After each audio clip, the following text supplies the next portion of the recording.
یہ فرمائیں کہ یہ جو صورتحال اس وقت بن رہی ہے جی، یہ جو صورتحال بن رہی ہے، جیل بھرو تحریک شروع ہو گئی ہے، ایک انریسٹ تو ظاہر ہے، آپ مانیں گے، اس سے سیاسی اور معاشی عدم استحکام جو ہے وہ مزید بڑھے گا۔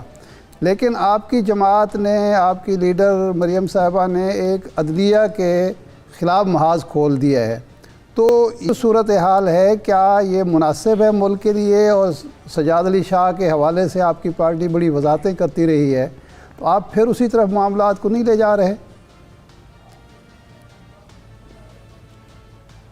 دیکھیں، جو یہ جیل بھرو تحریک ہے، یہ عمران خان صاحب کی 7ویں تحریک ہے جو انہوں نے شروع کی ہے۔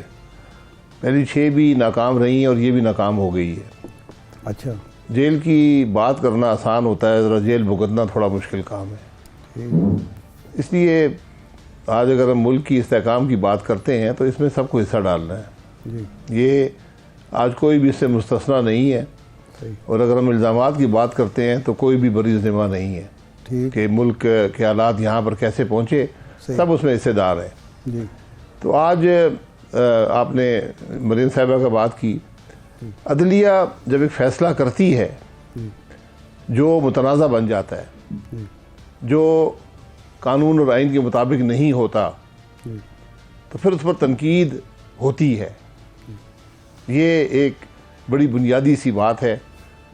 تو یہ جو جوڈیشری ہے اس کو اپنے عمل سے یہ ثابت کرنا ہوتا ہے کہ ہم غیر جانبدار ہیں اور ہم جانبداری سے فیصلے نہیں کرتے۔ بدقسمتی سے ہماری یہ روایت نہیں رہی، اسی لیے آج جو ججز کے نام ہیں، جو فوٹو ہیں، وہ جلسوں کی زینت بن رہے ہیں۔ یہ اچھی بات نہیں ہے، لیکن جب آپ کوئی اور راستہ نہیں چھوڑیں گے تو پھر یہی تنقید ہوتی ہے۔ جی عباس صاحب، سوال یہ ہے، ایک تو یہ مریم نواز صاحبہ جو تنقید کر رہی ہیں، کیا یہ آپ کی پارٹی پالیسی ہے؟ اور دوسرا، اس میں تو بظاہر کوئی سیاسی جماعت اس طرح فریق نہیں ہے، فریق ہیں تو ادارے ہیں، تو کیا سیاسی جماعتوں کا بننا، یا الیکشن تو ہونے، الیکشن کی تو سبھی بات کرتی ہیں جمہوری جماعتیں، تو یہ تنقید جائز ہے کیا؟ دیکھیں، الیکشن ہوں گے، الیکشن کروانا حکومت کا کام نہیں ہے، الیکشن کروانا الیکشن کمیشن کا کام ہے۔ صدر کو کوئی اختیار صوبائی اسمبلی کے الیکشن کے معاملات میں نہیں ہے، وہ بھی اپنی حد سے تجاوز کر رہے ہیں۔ اب جو گورنر حضرات نے بات کہی ہے، پنجاب کے گورنر نے کہا کہ میں نے اسمبلی نہیں توڑی تو میں اس کی تاریخ دینے کا ذمہ وار نہیں ہوں۔ کے پی کے گورنر صاحب نے کیا کہا مجھے اس کا علم نہیں ہے، کیونکہ وہاں کی اسمبلی انہوں نے توڑی تھی۔ ہاں، انہوں نے کہا کہ حالات ٹھیک نہیں ہیں، وہ کہتے ہیں عباس صاحب، وہ کہتے ہیں، ٹھیک ہے، انہوں نے اپنا ایک جواز پیش کر دیا کہ میں تاریخ نہیں دے سکتا کہ میرے صوبے میں، کیونکہ وہاں حملہ ہوا تھا، ایک بڑا سیریس حملہ، اس میں 100 کے قریب لوگ شہید ہوئے۔ تو اب گزارش یہ ہے کہ ایک کیس لگا تھا ایک بینچ کے پاس جس کا کوئی تعلق اس معاملے سے نہیں تھا، انہوں نے اس معاملے کو اٹھا کر چیف جسٹس کو لکھا کہ آپ سو موٹو نوٹس لیں اس کا، حالانکہ جو کیس وہ سن رہے تھے اس کا ان معاملات سے کوئی تعلق نہیں تھا۔ تو چیف جسٹس صاحب نے 9 ججز کا بینچ بنا دیا۔ یہ سب ان کا حق ہے، اس میں کوئی تنقید نہیں ہے۔ اب یہ سیاسی معاملہ ہے، کم از کم 2 جج اس بینچ پر ہیں جو کھلم کھلا اپنی مخالفت ایک جماعت سے اس کا اظہار کر چکے ہیں۔ 2 سے بھی زیادہ ہے کہ چلیں 2 کے نام انہوں نے لے لیے۔ جب بھی ایسے معاملات ہوں، ایک جج صاحب ٹوٹل کتنے، آپ کیا سمجھتے ہیں ٹوٹل کتنے ججز ہیں جو کسی سیاسی جماعت کے بارے میں اپنی رائے کا اظہار کر چکے ہیں؟ دیکھیں، میرا تو خیال ہے کہ کسی کو نہیں کرنا چاہیے، لیکن بڑی کلیئر ڈویژن آپ کو نظر آتی ہے فیصلوں کے اندر کہ کس جج کا رجحان کس طرف ہے۔ اور یہ سب سے بڑی بدنصیبی ملک کی یہ ہے کہ آج ہماری اعلیٰ ترین عدلیہ کو دیکھ کر لوگ بتا دیتے ہیں کہ فیصلہ کیا دیں گے۔ یہ بدقسمتی ہے۔ میں اس سے قطع نظر میں گزارش یہ کرتا ہوں کہ اب یہ معاملہ چیف جسٹس صاحب نے لے لیا ہے، وہ 2 جج بھی موجود ہیں اس بینچ پر، انہوں نے 4 سوال رکھ دیے ہیں کہ تاریخ کا تعین کون کرے گا، الیکشن کمیشن کا رول کیا ہوگا، حکومت اس میں کیا مدد کر سکتی ہے، اور چوتھا کہ بنیادی بات کہ اسمبلی جو ہیں وہ صحیح طور پر تحلیل ہوئی یا نہیں ہوئی۔ اب یہ فیصلہ ہو جائے گا. اب یہ فیصلہ جب ہوگا یہ فیصلہ متنازع بن جائے گا. اچھا. کیونکہ وہاں پر اور مجھے یہ عین ممکن ہے کہ یہ فیصلہ جو ہے یہ اس میں کوئی ڈسینٹنگ نوٹ بھی آ جائے تو فیصلہ متنازع بن جائے گا ججز کی موجودگی میں. یہاں پر یہ معاملہ وکیلوں کو نہیں اٹھانا چاہیے تھا, اٹھانا چاہیے, انہوں نے اٹھا دیا ہے. یہ ججز کو خود فیصلہ کر لینا چاہیے تھا کہ ہم اس معاملے میں متنازع ہیں, ہمیں اس بینچ پر نہیں بیٹھنا چاہیے. اس کو ریکیوز کرتے ہیں لوگ, کوئی نئی بات نہیں ہے بہت سے کیسز میں, وہ نہیں ہوا.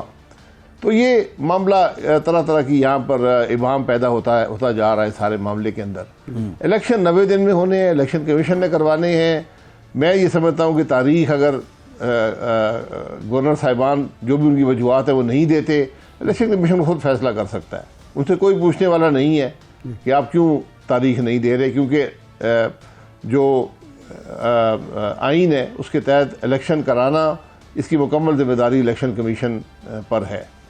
عباس صاحب, ایک تو یہ ہے کہ الیکشن کمیشن تو جواب نہیں دے رہا اور عدالت نے جو بلایا ہے تو الیکشن کمیشن سے یہی پوچھنا ہے کہ آپ کیوں تاریخ نہیں دے رہے, ایک بات. دوسرا یہ ہے کہ کوئی پاکستان کی تاریخ میں ایسا کوئی فیصلہ ہے جو غیر متنازع ہو, جس پر سب کو اتفاق ہو. جسٹس منیر کا فیصلہ متنازع, انوار الحق کے فیصلے متنازع, ارشاد حسن خان کے فیصلے متنازع, سعید الزمان صدیقی کے فیصلے متنازع. یہ تو ہمیں سیاسی جماعتوں کو اور ہماری بار کونسلوں کو سوچنا چاہیے کہ جب آپ ہر فیصلے کو متنازع بنا دیں گے, عدالتوں کو کمزور کریں گے, تو پھر اس کے بعد شہری حقوق کی, انسانی حقوق کی, جمہوریت کی بات کیسے کریں گے, کیسے مضبوط کریں گے؟ دیکھیں, یہ یہاں متنازع کی بات نہیں ہے. جب آپ کھلم کھلا آئین کی دھجیاں بکھیریں گے, آئین سے ہٹ کر فیصلہ کریں گے, قانون سے ہٹ کر فیصلہ کریں گے, آئین کو ری رائٹ کرنا شروع کر دیں گے, تو پھر تنقید ہوگی. یہ فیصلہ, کیونکہ یہ جتنے فیصلے ہوئے ہیں, سب سے میرا خیال ہے ذوالفقار علی بھٹو کا فیصلہ آپ کے سامنے ہے. جو اس کے بعد میاں نواز شریف کا 2017 کا فیصلہ ہوا, اس کی کوئی آئینی یا قانونی حیثیت ہے مجھے آپ بتائیں. جو وہاں پر دلیل استعمال کی گئی, جس کی بنیاد پر ان کو تاحیات نااہل کیا گیا, میرا خیال ہے آپ اس اسمبلی میں کوئی آدمی نہیں بچے گا. جج صاحبان شاید خود بھی نہ بچ پائیں, کوئی بھی نہیں بچے گا اگر آپ یہی پیمانہ وہاں پر استعمال کرتے ہیں. ایک فیصلہ, یہ قانون کی جب آپ دورے معیار قائم کر دیں گے, ایک معیار کسی اور کے لیے ہوگا, ایک معیار کسی اور کے لیے ہوگا, پھر معاملہ, پھر اس پر باتیں ہوتی ہیں.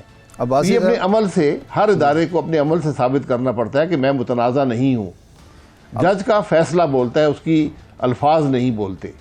عباسی صاحب, نسیم حسن شاہ صاحب کا فیصلہ آیا, ایک طاقتور صدر کے خلاف وہ فیصلہ تھا, لیکن اس کو بھی چمک کا نتیجہ قرار دیا گیا. 1988 میں ضیاء الحق کے خلاف ایک فیصلہ آیا, اس کو بھی متنازع قرار دیا گیا. یہاں سیاستدانوں کی ایک روایت بن گئی ہے کہ ہر فیصلے کو جو ان کو پسند نہ ہو وہ متنازع بنا دیتے ہیں. دیکھیں, متنازع اور چیز ہے, الزام لگانا اور بات ہے. اس فیصلے پر کبھی کوئی کسی نے نہیں کہا کہ فیصلہ غلط ہوا ہے. آپ مجھے نواز شریف صاحب کا فیصلہ کسی دنیا میں کسی وکیل سے پوچھ لیں کہ یہ ممکن ہے کہ ایک سپریم کورٹ ٹرائل کورٹ بن گیا, اس نے ملک کی چلتی ہوئی حکومت توڑ دی اس بنیاد پر کہ 8 سال پہلے 10,000 درہم کی رقم ایک اپنے بیٹے کی کمپنی سے نہیں لی تھی اور وہ آپ کا اثاثہ بن گئی. اثاثہ آپ نے ڈکلیئر نہیں کیا جبکہ کمپنی ختم ہو چکی تھی, اثاثے کی وجود ہی کوئی نہیں تھا. اور سپریم کورٹ کا یہ فیصلہ ہے, اور آپ نے جو تماشا لکھا اس فیصلے کے اندر, جس طرح حد تک عزت کی, جس طرح بےعزتی کی اور تاحیات نااہل کیا, اس کی ذرا مجھے کوئی اس کی اور کوئی مثال دکھا دیں دنیا کی تاریخ میں. جب آپ یہ کام کریں گے تو پھر باتیں سننا پڑیں گی. بدقسمتی یہ ہے. ایک لبِ نیوز انڈیا, انترراشٹریہ خبروں کا منچ.